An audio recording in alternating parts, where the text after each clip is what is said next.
Keep passing. Good one. Let's keep going. Ooh. It's an afternoon PE lesson. That's it. Keep moving. One of the boys, Max, just can't seem to score, missing some easy chances. Come on, man, you're so shit! Play properly! Some of the other boys on Max's team are getting very annoyed and angry. What was that? What was that, man? It's school, you know? This school. Temperatures and tempers are rising. Pass it. Come on, off you go. Pass it. Well done. Well played. That is the end of the game. At the end of the game, Gary can't contain his anger any longer, and it erupts into homophobic abuse. How are you, gay boy? Gary, leave Max alone. But Mum, I can't believe you put him up front. He's completely crap. Enough of that language. Max, are you all right? Yeah, take the gay boy side. He's a homo. Pup should be banned from football. You're way out of order. Get out.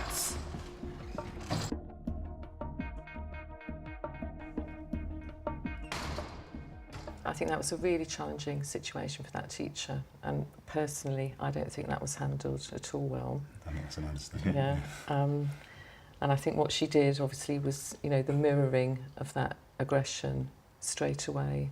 You know, her first response was to actually shout, raise her voice. You've got the aggressive body language, the pointing. I don't think she actually addressed the homophobic language at all, because she only said that's out of order. That's right. When he said he's crap. Yeah. And that's when she responded by saying, you're out of order.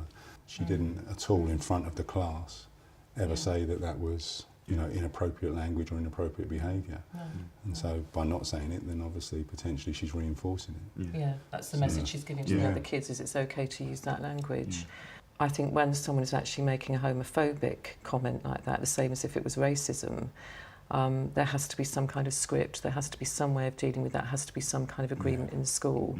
And it has to be something that's consistently applied. What would you use, words-wise? I would say to the student that the language used is totally inappropriate, and as a teacher and as a member of staff, I do not want to hear that kind of language in my presence or in the school environment.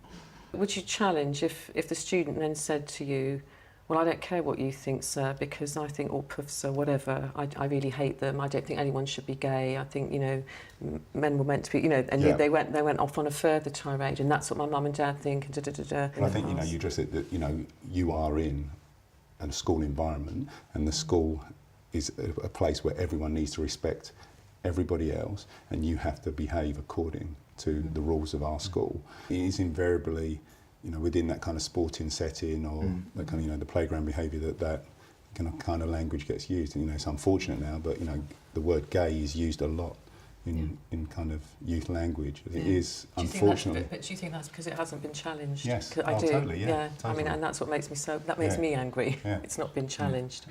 And if it was all the time, then that would reduce. If that teacher allows that kind of language to take place in a lesson, when the kids go to a different class, they might use that same kind of language, and when they get pulled up on it, they might go, well, Miss whoever allows us to talk like that, so it's inconsistency, so there has to be clear, consistent rules throughout, of that kind of behaviour cannot be tolerated. That's what relates to, you know, if it does get into a situation where somebody has kind of gone off on this torrent of abuse, I think, you know, your immediate thing is to escort that student away from the other student.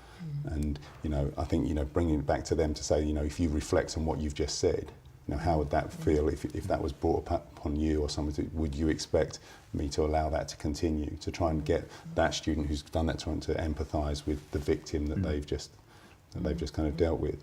Yeah. So in a way, it's like having your script, isn't it? You've got to have a script ready that you're going to use consistently, and that this whole staff team will agree to when you get those responses. And this is what our policies, and this is what we believe in this school. And actually, further on from that, I think is also pointing out the legal implications to students, because you can actually get prosecuted for that kind of behaviour, quite rightly, and they need to know that. When dealing with homophobia, firmly and consistently challenge any abuse. Have an agreed script to use when challenging students. Also, to avoid escalating situations like this, do not mirror their aggressive behaviour.